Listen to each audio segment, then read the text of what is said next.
اگر کسی خاتون نے فیملی کورٹ سے خلا کی ڈگری حاصل کی لیکن طلاق مؤثر سرٹیفکیٹ یونین کونسل سے جاری نہیں کرایا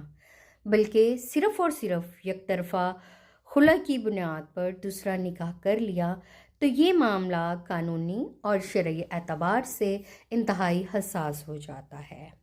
پاکستان میں خلا کی ڈگری کے بعد یونین کونسل کے ذریعے نوٹس کی تکمیل اور مقررہ مدت گزرنے کے بعد طلاق مؤثر سمجھی جاتی ہے۔